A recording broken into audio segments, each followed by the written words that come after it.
Can I play Fallout on the Miyoo Mini or the Anbernic RG35XX? This question comes up very often, so I wanted to offer up a not so simple answer. Yes.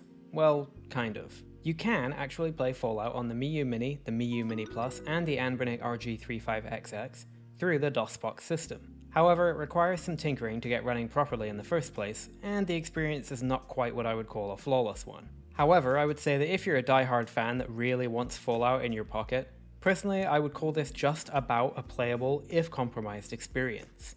And in the spirit of experimentation and tweaking, you should definitely try it out for yourself if you're interested in playing this classic RPG. Before I get onto the guide and how to actually install and play Fallout, I want to go over a few of the compromises you should expect from this experience. And unless stated otherwise, these compromises apply to all three devices. In general, the game will run at a rather sluggish average speed of around 80 to 90% most of the time. And this low game speed translates into some rather juddery, not just slow, gameplay that can make it kind of hard to move the mouse to where you need it at times. You might also experience some routine random freezes of around a second or so while you're in game. Since this is a turn-based game with no real-time elements, it's not completely unplayable because of this. It just feels kind of sluggish overall. A bigger issue is the audio, which is very unpleasant. It's glitchy and stuttery and doesn't sound good at all, and so you'll probably want to turn it off. And there are also some slightly uncomfortable loading times as well. In terms of differences between the two devices, there isn't much. Even with a maximum overclock on the RG35XX, the performance is more or less the same. However, DOSBOX on Garlic OS on the RG35XX seems to be a little less stable and more prone to crashes, whereas I've had absolutely no crashes on the Miyoo Mini side of things. One last thing that I should mention is that apparently some items laying on the ground in Fallout can be really hard to see, even on a $1,000 21-inch Sony multi-scan monitor, and so naturally this issue is more pronounced on these miniature displays. All that said though, I do think it's worth giving this a try if you enjoy the game. I've made a few discoveries along the way that improve performance somewhat, and I think that in general, despite being a little bit sluggish, you could definitely play Fallout and enjoy it.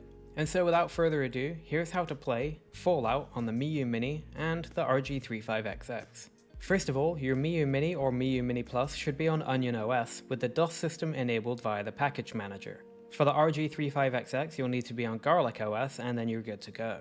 The next thing you'll need to do is to download the DOS version of Fallout. Now I always advocate for buying games from official storefronts like Steam or GOG. And of course I recommend that you purchase Fallout as well. However, the versions currently available on modern platforms are bafflingly censored in many ways from their original releases. And so it's altogether better to find an MS-DOS version of the game.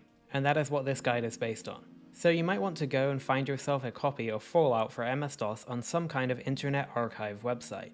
And you should end up with a file called fallout_1997.zip. Be sure not to download a pre-configured DOSBox version of the game, you just need the plain old MS-DOS version. For the Miyoo Mini devices, open your SD card, then browse to ROMs, DOS, and then drop the Fallout 1997 zip file in. For the RG35XX running Garlic, you'll want to open the ROMs partition of your SD card, then the DOS folder and drop the file in there. If you're using a secondary SD card for your games on the 35XX, insert the secondary SD card and drop the Fallout file into the DOS folder. You can now go ahead and rename the game file if you want, you can just call it Fallout. With your SD card back in your device, power it on and then go into Games and then the DOS system. Fallout should appear in the list, so just select it from there. And you'll be taken to the DOSBox start menu. Scroll down this huge list of files until you find d:/install.exe. It will appear like the device is frozen maybe up to around a minute or two, but eventually you'll be taken to the Fallout installer. Now we need to configure a few controls to get through the installer. Open the RetroArch menu, which on the Miyoo Mini or Mini Plus is menu and select at the same time, and on the 35XX it's menu and X. Go to Controls, and then Port 1 Controls, and change the device type to mouse with left analog stick. Set D-pad up to mouse vertical minus, D-pad down to mouse vertical plus, D-pad left to mouse horizontal minus, D-pad right to mouse horizontal plus. Change auto R3 to nothing, because R3 is the menu key and we don't want to have the on-screen keyboard coming up when we press it. Set the on-screen keyboard to L or R instead. With this control setup, the B button is left click, A is right click, and X is middle click. The other important keys that are mapped are Y, which is space, and select is escape. Press the B button to go back until you see Manage Remap Files and enter that menu. Then select Save Game Remap File. This will ensure that these changes are saved whenever you load this game. Go back and then click Resume, and then use the D-pad to control the mouse cursor and select Small Installation. Remember that B is your left click. After a few moments, Fallout will be installed successfully, and it will ask you if you want to configure sound, so just press OK. You'll be brought to this old beautiful BIOS looking menu, and all you need to do is keep pressing start until the installer is finished. This will basically just detect DOSBox's virtual sound card and enable it. You will then be prompted to return to the start menu, and on the start menu you want to scroll down the list until you find C:/intraplay/fallout.exe. This is the executable for the Fallout game. Press right on the D-pad and auto start will appear next to this file, and then you can press start to begin the game. From now on, whenever you open Fallout from the DOS Games menu, you'll skip the start menu and go right into the game. As you can say, this game takes quite a while to open, and the audio is very stuttery. I'm just going to press start through all of this until I get to the title screen. Start a new game, and then of course you can go through and create your character if you want to. I'll stick with the default for now. Finally, here we are in game, and the very first thing you're going to want to do is to press select to open the menu and then go to preferences. And we'll tinker around with a few settings in here. I recommend setting the combat messages to brief, running to always, which definitely goes a long way given the slow performance. Subtitles to on because we're going to disable the audio. Set the combat speed and the text delay to fastest, and then disable all audio. And in my opinion, disabling the audio is pretty important. And I have found, and I don't think it's quite a placebo, that the game runs smoother with all of the volume turned off. Turn brightness to full, which looks great on the small screens. And then finally, turn off target highlighting altogether. This setting basically stops little red outlines from appearing over enemies, which can make enemies, especially the smaller rats at the beginning of the game, easier to see, but it comes at a real and noticeable performance loss whenever the outlines appear. So if you just turn them off completely, it goes a long way to having a smoother experience.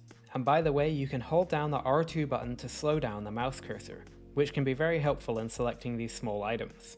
You can also hold L2 to speed up the mouse cursor if you want to cover a lot of ground quickly. So finally, we're ready to play, and Fallout is a complex game. For a full rundown of how to play and get started with Fallout, I recommend this video from Games Twice Over, which you'll find linked in the description box below. To be brief though, the majority of this game is played with the mouse cursor, controlled by the D-pad, and B for left click, A for right click, and Y for spacebar. Spacebar is important because it lets you end your turn in combat, and in general the A button cycles through the context available for your mouse cursor. For example, it can be set to movement, interaction, or targeting. Holding left click on an object, or a person, or anything like that will open a context-sensitive menu. For example, holding left click on a stim pack in the inventory lets you select a few different options like drop it, use it, etc. There are several buttons on the main screen of the game. Inventory to bring up the inventory, map for the map, CHA for character, and pip to open the Pip-Boy. You'll use the left red button on this menu to change between your two equipped items, and you'll use the right red button to open your skills. And well, the rest is honestly just the game. And I think you'll want to start by equipping a gun, your knife, killing some cave rats for experience, and then heading into the open world, where you can make your way over to Vault 15. And that's going to wrap up this particular tutorial for playing Fallout on the Miyoo Mini and the Miyoo Mini Plus, and also the Anbernic RG35XX.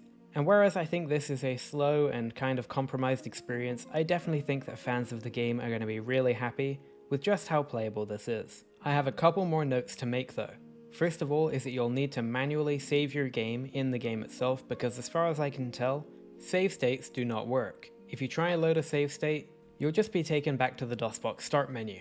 And so manually saving and loading your data is very important.